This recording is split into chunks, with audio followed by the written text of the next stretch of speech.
Mehmet Dicle was born in 1977 in Hazro, Diyarbakır. A graduate of the geography department at Istanbul University, Dicle has authored numerous literary works.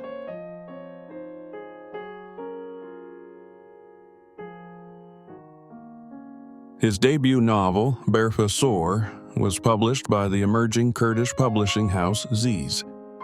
Reading this novel evoked in me the sensation of delving into Latin American literature, a feeling I previously experienced upon concluding Hisên Kemal's term. What drew me to Latin American literature? I pondered the context shared between these two novels. Perhaps the multitude of characters in both works was a factor. Expansive families, bustling villages, narratives that grow vertically and horizontally, leading readers into a bottomless well of details that never overwhelm. As someone once said, we cannot learn history from novels, but we can grasp the spirit of history through them. This holds true for nations that have written their own histories, free from occupation.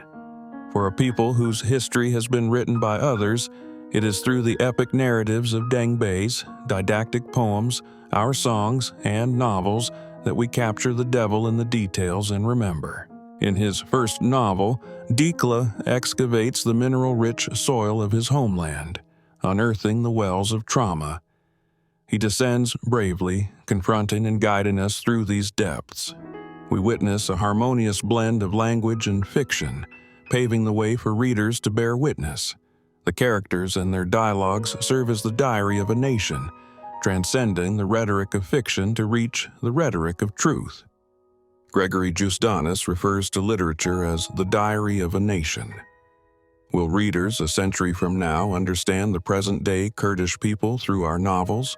How effectively will the diaries of a people who have witnessed a bloody history be conveyed in the future? And will we label these works as novels or romances, especially if they don't align with societal truths?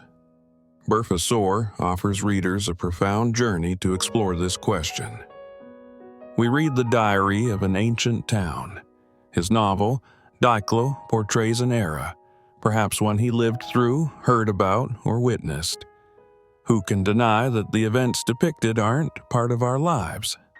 When we hear about our childhood experiences from another's perspective, 3 decades later, it's as if the dust collected over years have been gently brushed away, revealing a stark reality. The author reminds us of our past and rejuvenates our collective memory for future generations.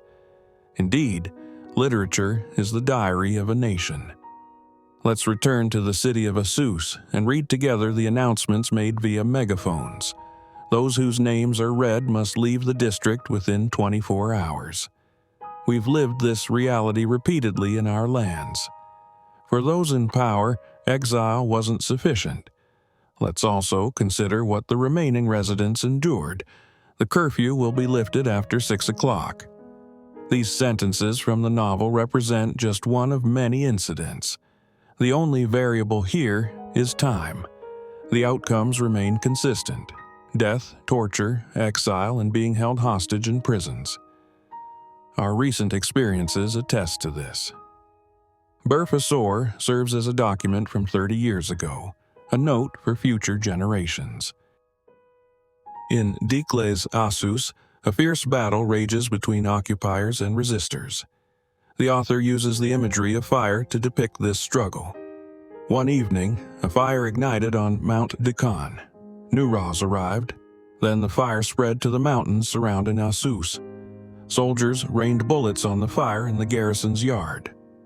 In Asus, we don't just hear the voices of the living, we also remember those killed on death marches a century ago. He remembered that after the Armenian decree, there was not even a single Armenian hearth left in Asus.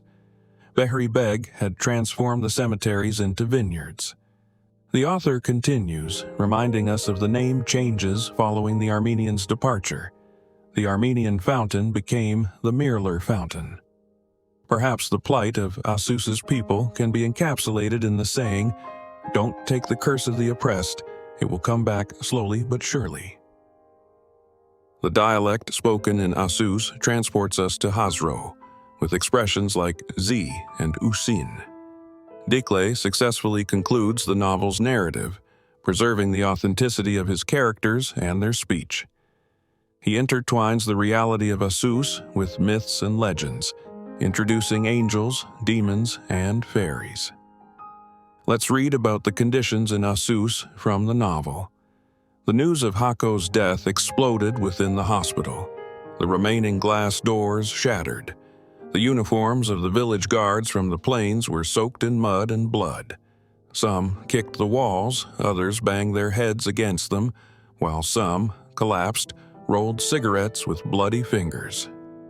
Hako was a symbol around Asus, representing evil and decay, especially among the local populace and neighboring districts. Today, we feel the presence of such figures even more acutely. The number of individuals wielding weapons, pens, or keyboards is not insignificant. Hako's spirit continues to hover over the country. Berfa Sor unveils the biography of a documented dirty war, discussing the traumas of district residents without dramatization. It references diverse beliefs, highlighting how those who add color are often suppressed by the majority. The style of Berfa Sor is rooted in truth. Anything outside the realm of fiction forms the essence of the novel. It reflects the external society. They said, "Leave here, the ban is starting." They neither spared Hisên nor returned Benefsheh's lifeless body. Asus continues its journey within a triangle of narrative, reality, and existence. Our acquaintance with Asus didn't begin with Berfa Sor. It traces back to the author's collection of short stories titled Asus Stories. It lives on, still standing firm.